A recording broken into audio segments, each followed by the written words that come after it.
So one of the most common questions I get on my channel is about my oven, which is the Vac-Master 2020, the RM 2020 they call it.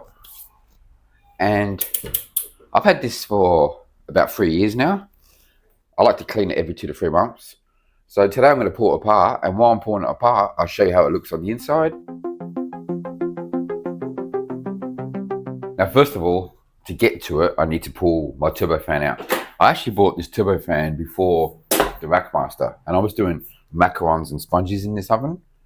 But since I got the Vac-Master, I do everything in this. I don't even use this anymore. I use it as a prover. So to get to the Vac-Master, I need to pull this out. It's tight fit. And that goes there. Now, as you can see, the Vac-Master's, it's not that wide. And it's unplugged. You just pull that out. Undo this. Undo that. And I will pull it. Okay. So before I pull the stones out, I'll just go over the oven and show you how it looks. So it's the Vac-Master. And this is the temperature gauge. There's 4 of them. This one here is for the top element here. The second one is for under the first stone, which is there, which you'll see more when I pull the stones out. And the third one is for that level. And the fourth one is for the element underneath this stone here. On the side, you have the lights, which really lights up the bake. For the steam release, halfway through the bake, when you open that, it will release the steam. So we go on this side, which is pretty handy. I love this. This is good. I'll sometimes open the door during the bake as well, just to let out a lot of steam. The temperature control can go all the way up to 300. And I've gone that high before when I was doing pizza. It takes about 3 hours to get to that temperature because these stones are quite thick, so they take a while to heat up. So I had these bannetons on top of the oven, so I'll have to clean that too.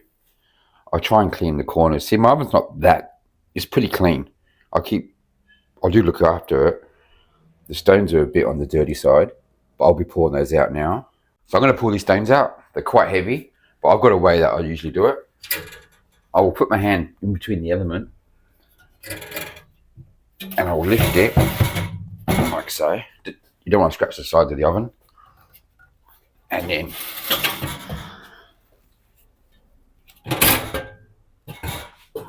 they weigh a ton, and I've got my towel. I've got a blanket on my table here so it doesn't scratch. So that's one stone, and they're quite thick. They're about almost 4 centimeters thick. And this here is the element underneath the stone. So the stone sits on top, and that's the element. That's what heaps up the stone. You got the top one here, and one at the bottom. And the same for here. Like so.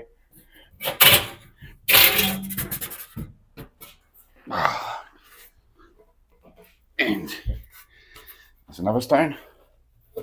I like to wipe this down a bit. You're never going to get this perfect. They're going to start getting stains over time. But yeah, that's that one.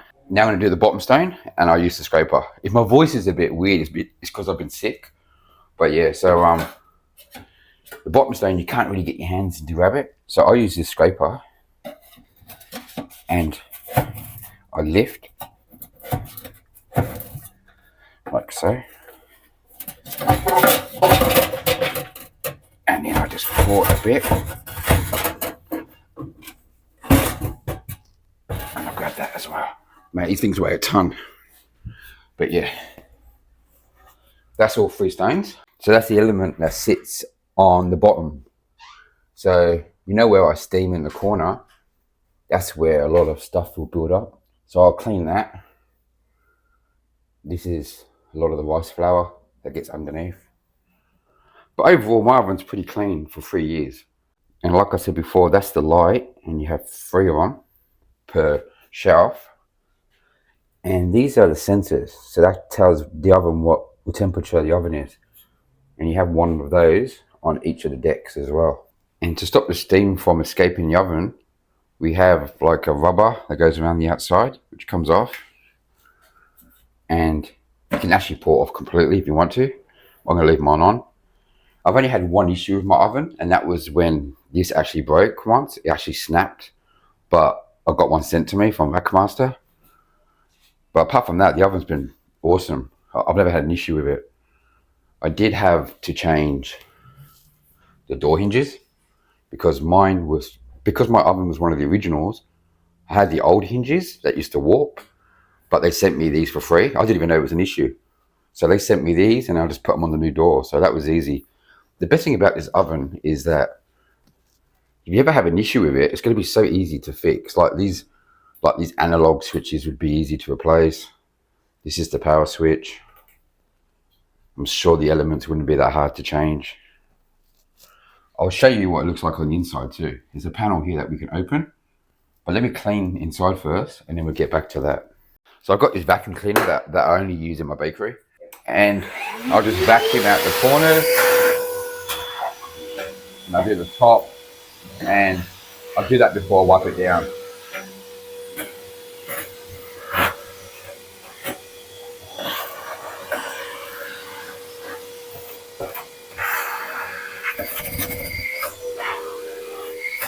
So I don't use any special chemicals or oven cleaners. I just use the bicarb soda, and with warm water, I'll just put 2 teaspoons in there, mix it up.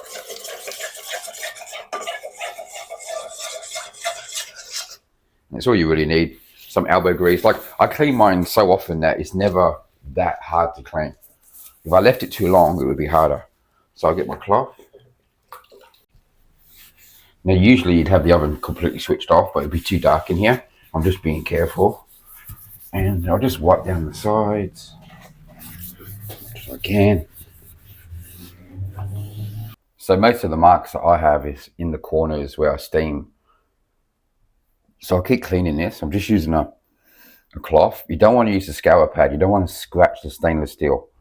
So you use something soft, and you just really got to just, it will come off. You just got to use a lot of energy. And if you have to, just put a bit of the baking powder, don't get it on the element, as like a paste, and leave it on there for a few minutes. And that will help it will come off a lot easier too. So I'm getting there. And that's it. After a while, it's got a little bit of a mark there. Can't get that out completely. And the corner is a lot better than it was. You see there? I also need to do this part here, behind the door. It's like a glass, so you can see through. And I'll wipe that down as well here and there. Now to get rid of the streaks, I've done the top part, but you see the bottom is very streaky. And it's a bit better at the top. I just put white vinegar into a spray bottle and just use paper towel to wipe it down so there's no streaks.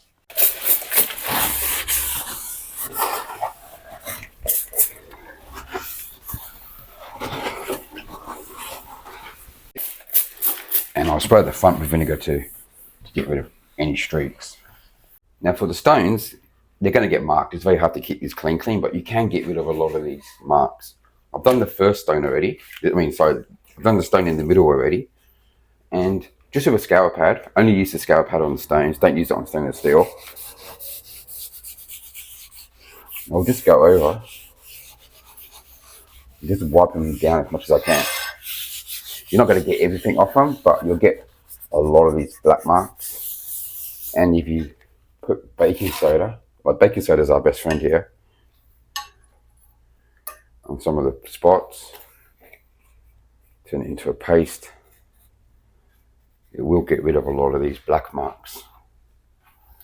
So the stones are as clean as I'm going to get them. They don't have to be perfect, but I've got most of the stains off them. So I'm going to put these back in. Tip it on the side. So, put hand underneath.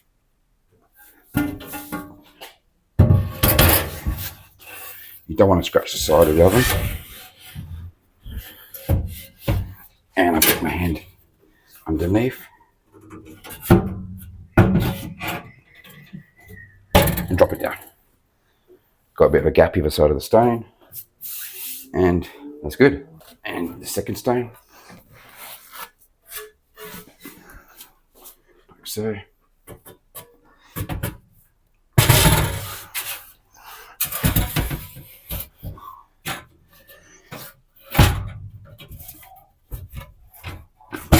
Like so. Just be careful and get your hands caught. Now you'll notice the stone is very smooth on one end and very rough on the other. This is the other side of the stone. So the stones can only go in the one way. Okay, so, like so.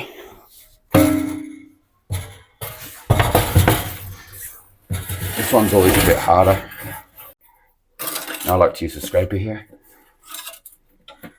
And put it in like that. Even it up, give it a bit of a gap.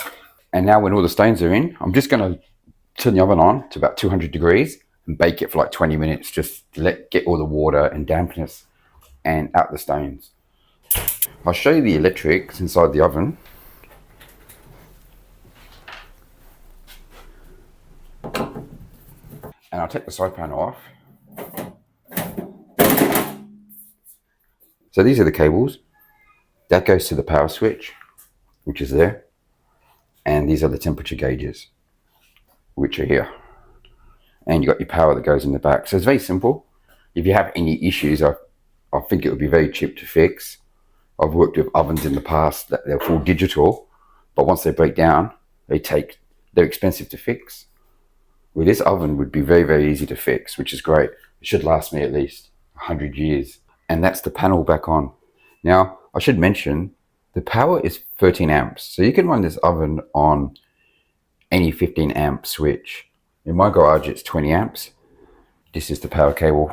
It's down the back. So another question I get asked a lot is about my Teflon sheets. They came with the oven and they're really, really heat resistant.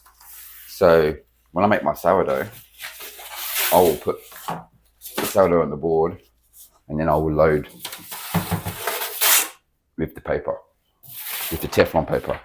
When I got the oven, I got 3 of these sheets, 3 boards, and you also get these trays, which are good too for rolls and stuff. And you can use the Teflon sheets on them. And these, you bake just like that. I also can fit these trays, the American pans, and if you want to, you can squeeze free. So you can put like 9 in here. And underneath the oven, there's 4 spaces, so it's great for storing all of these trays and stuff. I'll put these here too. I've got these 3 wires that I made, which I use when I put that on the stone, and when I'm doing cakes, I'll put it on there. And if you're doing macarons, you can fit the tray in there like that. You can do 3 trays.